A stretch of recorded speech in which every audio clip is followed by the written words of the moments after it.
Hello friends, तो कैसे आप सभी। जैसे कि आप सभी को पता है, हम देख रहे थे बीए पार्ट थर्ड ईयर के पाश्चात्य प्रतिनिधि राजनीति विचारक से बनने वाले वस्तुनिष्ठ प्रश्न 125 प्रश्न की हमारी यह सीरीज थी, जिसमें हमने फर्स्ट पार्ट के अंदर 30 प्रश्न सोल्व कर लिए थे। अब आगे के प्रश्न हम सोल्व करने वाले हैं।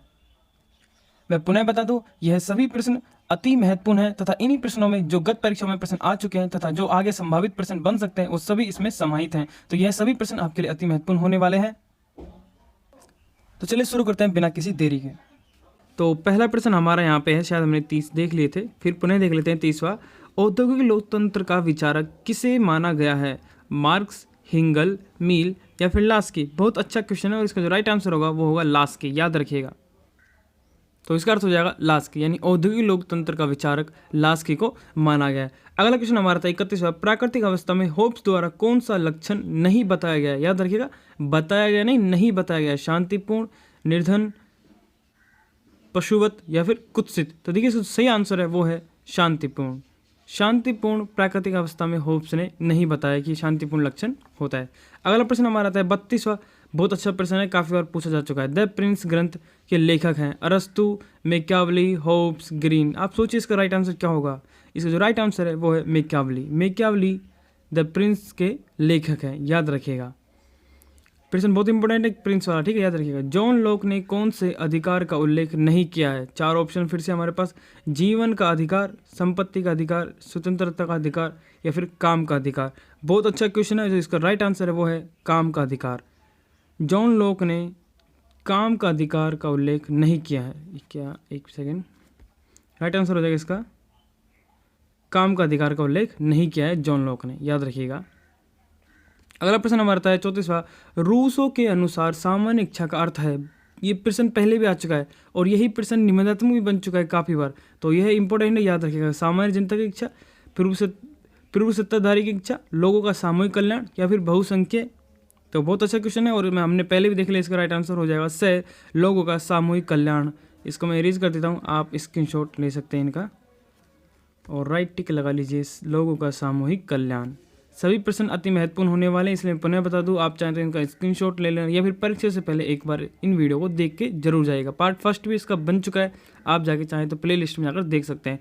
एक्विनास ने किस कानून को आधारभूत एवं सर्वोच्च बताया है? मानवीय कानून को, देवीय कानून को, शाश्वत कानून को या फिर प्राकृतिक कानून को? बहुत अच्छा प्रश्न है, आप सोचिए, तब तक मैं इसको इरेज कर देता हूँ और इसका राइट आंसर है, आई होप आपने ढूंढ लिया होगा इसका राइट आंसर। तो काफ़ी बार इसमें कन्फ्यूजन ये है, तो कुछ इसमें मानवीय कानून समझते हैं, लेकिन इसका राइट आंसर हो जाएगा शाश्वत कानून, याद रखिएगा, कन्फ्यूजन में मत आइएगा। शाश्वत कानून इज द राइट आंसर। अगला प्रश्न हमारा था 36वां। सद्गुण ही ज्ञान है, इस कथन के वार्ता हैं? प्लेटो, लास्की, अरस्तु या फिर सुकरात? बहुत अच्छा क्वेश्चन बनता है, काफ़ी बार बन भी चुका है और इसका जो सही आंसर है ऑप्शन नंबर सुकरात, याद रखिएगा, सुकरात सद्गुण। अगला प्रश्न हमारा आता है 37वां। यह किसने कहा कि रिपब्लिक शिक्षा पर कभी भी लिखा गया सर्वश्रेष्ठ ग्रंथ है? अरस्तु, रूसो, बेंथम या फिर मील? बहुत अच्छा क्वेश्चन है, आगामी परीक्षा के लिए इंपॉर्टेंट होने वाला है, मोस्ट लगा लीजिएगा और उसका राइट आंसर है रूसो, याद रखिएगा, रूसो। अगला प्रश्न हमारा आता है 38वां। निम्न पुस्तकों में कौन सी एक पुस्तक अरस्तु की नहीं है? आप यहाँ पे गौर कीजिएगा, क्या पूछ रहे हैं, नहीं है, कहीं आप बस इतना ही पढ़ो अरस्तु की है डायरेक्ट। काफ़ी बार हम नहीं को नहीं देखते हैं, इसलिए नहीं को जरूर देखा करो। तो इनमें से 4 ऑप्शन हमारे पास हैं, जिसका राइट आंसर है वो है द रिपब्लिक, याद रखिएगा, ऑप्शन नंबर द रिपब्लिक, ये अरस्तु की पुस्तक नहीं है। अगला प्रश्न हमारा आता है 39। सामान्यतः मानव कृतघ्न स्वार्थी, सनकी, धोखेबाज, डरपोक तथा लालची होता है, यह कथन किसके हैं? मैकियावली के, प्लेटो के, लॉक के या फिर अरस्तु के? ये भी बहुत अच्छा क्वेश्चन है और यह कथन कहा था मैकियावली ने, याद रखिएगा। अगला प्रश्न हमारा 40वां। होब्स के अनुसार सर्वश्रेष्ठ शासन व्यवस्था मानी है, किसकी मानी गई? राजतंत्र की, लोकतंत्र की, निरंकुश तंत्र या फिर कुलीन तंत्र? बहुत अच्छा क्वेश्चन है और राजतंत्र सर्वश्रेष्ठ माना है होब्स के अनुसार, याद रखिएगा। 41वां क्वेश्चन आता है हमारे। लॉक के अनुसार प्राकृतिक अवस्था में लोगों के पास थे धार्मिक अधिकार, कानूनी अधिकार, प्राकृतिक अधिकार या फिर देवीय अधिकार? बहुत अच्छा क्वेश्चन है, लेकिन इसके राइट आंसर है प्राकृतिक अधिकार थे लॉक के अनुसार। अगला प्रश्न हमारा था 42वां। निम्नलिखित में से किसने विभिन्न सुखों के गुणात्मक पक्ष पर बल दिया था? बहुत अच्छा क्वेश्चन बनता है, बेंथम, मील, लास्की या फिर लॉक? बहुत अच्छा क्वेश्चन है और मील का यह राइट आंसर हो जाएगा। यहाँ पे मील ने पक्ष रखा था। अगला प्रश्न नंबर 43वां, जे.एस. मील द्वारा सुझाई गई मतदान प्रणाली का आधार था वयस्क प्रतिनिधित्व, आनुपातिक प्रतिनिधित्व, व्यावसायिक प्रतिनिधित्व या फिर अल्पसंख्यक प्रतिनिधित्व। ये भी बहुत इंपॉर्टेंट क्वेश्चन है और इसका जो राइट आंसर है वो है आनुपातिक प्रतिनिधित्व, जे.एस. मील के अनुसार। अगला प्रश्न नंबर 44वां, मार्क्स के अनुसार राज्य की उत्पत्ति का आधार माना गया है। ऑप्शन हमारे पास यहाँ पे 4 है। सामाजिक समझौता बिल्कुल गलत, प्राकृतिक गलत, उपयुक्त गलत, वर्ग संघर्ष राइट आंसर वर्ग संघर्ष, याद रखिएगा। अगला प्रश्न हमारे पास आता है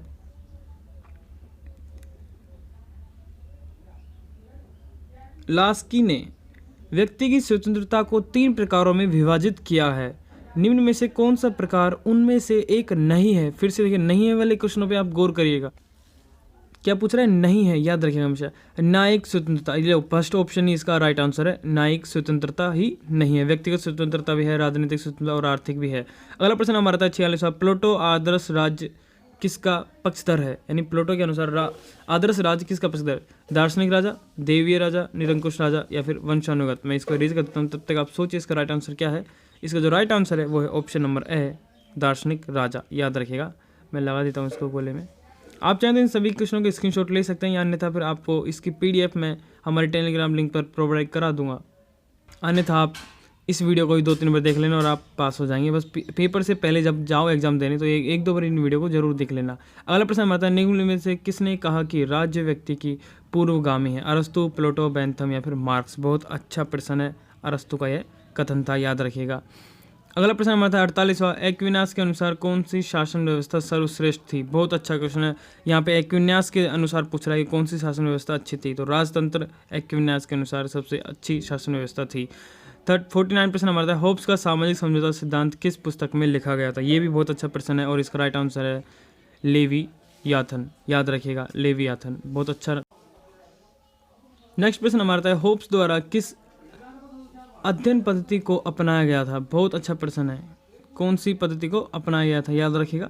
ऑप्शन हमारे पास 4 है, लेकिन इसका जो राइट आंसर है वो अंतिम वैज्ञानिक भौतिकवाद, याद रखिएगा। इस पद्धति को अपनाया था होब्स ने, ठीक है, याद रखिएगा, वैज्ञानिक भौतिकवाद। मोस्ट लगा लो आप इस क्वेश्चन को, 50 वाले को, मोस्ट क्वेश्चन है, याद रखिएगा। अगला प्रश्न हमारा 51वां, सामाजिक समझौता सिद्धांत पर लोक की पुस्तक है। बहुत अच्छा क्वेश्चन है, पिछली गत परीक्षा में आ भी चुका है और इसका राइट आंसर है 2 ट्रीज ऑफ गवर्नमेंट, याद रखिएगा। अगला प्रश्न हमारा है अपना, प्लेटो का शिष्य था, यानी कितनी बार पूछा जा चुका है?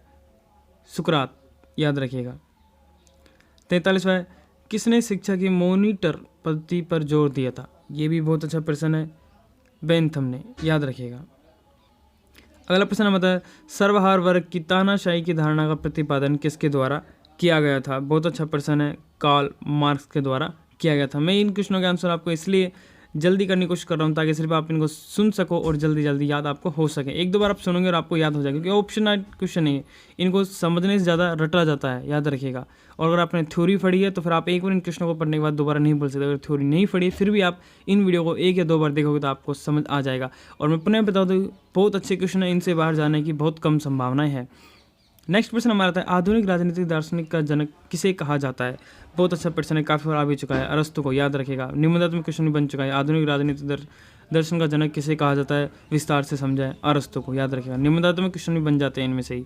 56वां प्रश्न हमारा था, निम्न में से कौन सा प्लेटो से संबंधित नहीं है, यानी प्लेटो से संबंध नहीं रखता है? रिपब्लिक, पॉलिटिक, लॉज या फिर स्टेट्समैन, याद रखिएगा। बहुत अच्छा प्रश्न है, सोचिए क्या है उसका आंसर? प्लोटिक्स, याद रखिएगा। 57वां आता है हमारा, प्लेटो के अनुसार आदर्श राज कितने वर्ग के होते हैं? 2, 3, 4 या फिर 5? बहुत अच्छा प्रश्न है, शायद पहले भी हम इसको पढ़ चुके हैं, याद रखिएगा, 3। अगला प्रश्न आता है हमारा 58वां, यह कथन किस राज्य केवल एक यंत्र है? यह कथन कि राज्य केवल एक यंत्र है जिसकी सहायता से एक वर्ग दूसरे का शोषण करता है, यह कथन किसके था? लास्की के थे, मार्क्स के थे, लॉक के थे, मील के थे?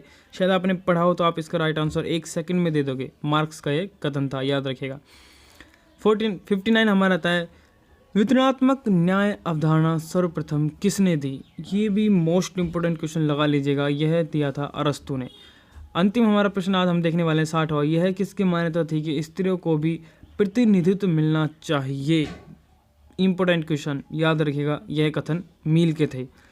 नेक्स्ट सीरीज में भी हम इसके 3 क्वेश्चन देखने वाले हैं। अगर आपको इस सीरीज अच्छी लग रही है, वीडियो अच्छी लगी है, तो प्लीज़ एक लाइक जरूर करें और अपने दोस्तों के साथ भी शेयर करें। और इसी तरह की BA से रिलेटेड वीडियो तथा कंपटीशन से रिलेटेड वीडियो के लिए चैनल को सब्सक्राइब करें और वीडियो को लाइक करें। तो मिलते हैं नेक्स्ट वीडियो में, तब तक के लिए धन्यवाद।